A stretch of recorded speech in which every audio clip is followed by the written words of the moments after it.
You wanted to lick my freaking balls in London. Oh, Kobe, this. But then you want to go back behind the stage and cheerlead for a racist. So he associates with racism and Belal Muhammad. And, you know, John Anik, dude, I don't want your kids to grow up without a dad. Just realize you live in Boca. I live in my up here. You're not too far from me. So you better shut your poke the bear. Now you get the bear comes after you.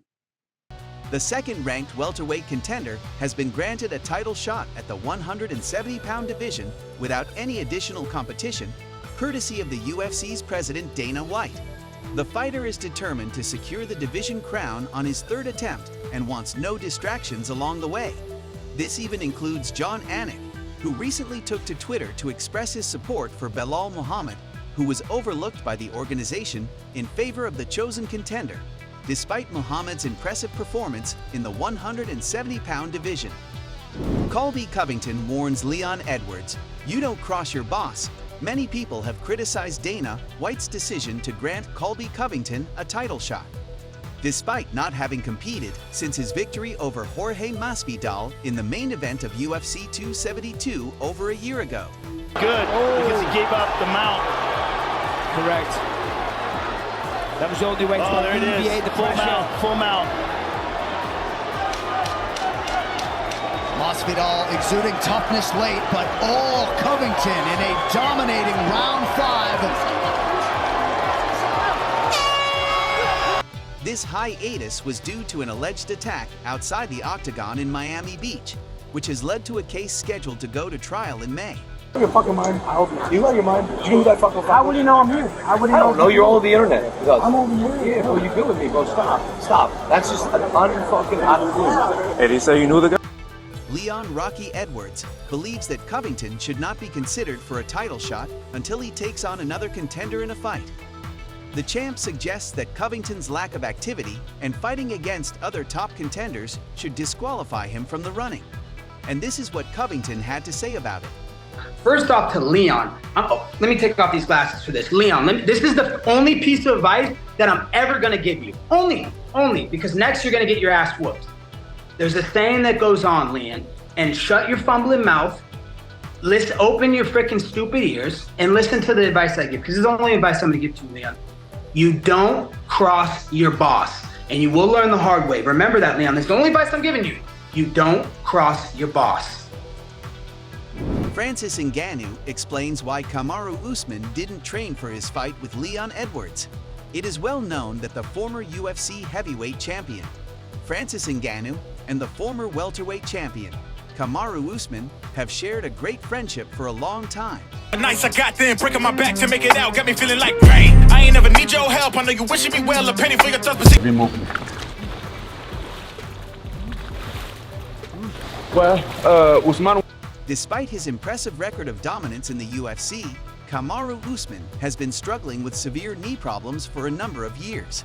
In UFC 286, Usman appeared to be slower than usual, suggesting that his physical setbacks may be starting to take their toll. This was further highlighted by comments made by Francis Ngannou regarding Usman's training difficulties. Although, like, there is one thing that I'm happy about. Like, you know, usually, like, when people get knocked out, they don't come back in the fight. Like, they will be, like, wobbling. He was there. He fought tonight, which is, like, a lot of step back. I know that he didn't train. He didn't have to train properly because of a lot of injury, but he was there. He was there. It's a victory, an unfortunate victory, but I think now he's like mentally healthy than what he was before, and yeah. Joe Rogan says Prime GSP would get wrecked by Masvidal. According to BJPen.com, in the latest episode of his podcast, Joe Rogan says that if George St-Pierre and Jorge Masvidal had fought during the same era, Masvidal would have posed a serious threat to St-Pierre. Rogan believes that the sport has evolved significantly since St-Pierre's reign, and now the fighters are becoming more skilled and well-rounded. With a title reign that lasted from 2007 to 2013, St-Pierre is widely regarded as the greatest welterweight of all time and one of the best fighters in history. I just think the level of competition he faced is higher. GSP was so good he raised the bar. I think if Masvidal was around at that time, he would be dangerous for everybody. I think he is on another level. I think everyone is on another level. The Masvidal that knocked out Ben Askren, that was one of the craftiest moves that anyone has ever done. He went sideways and ran straight at him, and Askren's instincts kicked in, and he kneed him into the dark lands. Just one shoot, boom, into the shadow realm. Masvidal, I mean, he knocked out Ives Edwards with a kick back in the day. He is a assassin. Masvidal is a gangster.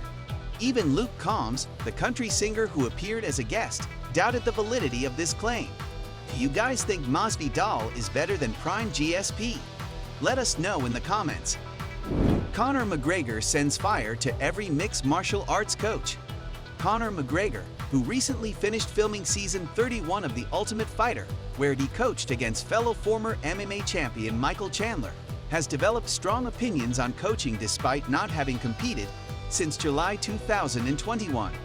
McGregor is highly confident in his ability to defeat Chandler in their upcoming welterweight clash, which has yet to be scheduled. Beautiful shots. From the wrist to the shot. Beautiful knee to the body.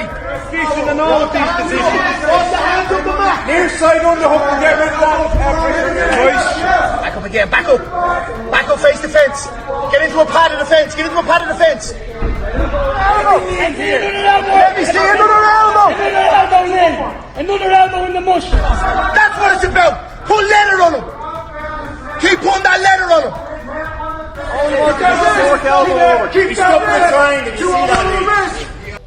McGregor has claimed to have the best MMA coach in the game, John Kavanagh, while also taking shots at some of the top coaching names in the sport.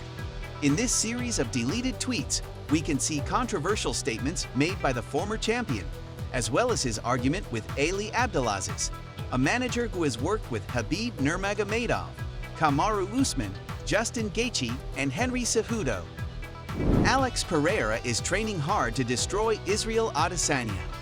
Pereira shares through Twitter he's training with the Olympic medalist and 6 feet 6 inches tall, 290-pound heavyweight monster Zhilei Chan, with a record of 24 wins, 1 loss, and 1 draw in boxing with 19 knockouts, saying that was exactly what he needed to be fully prepared to defend his title against the last stylebender. What a sparring! After 4 rounds with Zhilei Chan, I'm very confident for my next fight. It was a hard and dangerous sparring, exactly what I needed. Now I know even more. I'm 100% ready for 8th of April. That's all for today's video. If you want to know the latest UFC news, subscribe to the channel, hit the notifications bell, and click the like button so you don't miss any details about the upcoming fights. Thanks for watching. See you soon.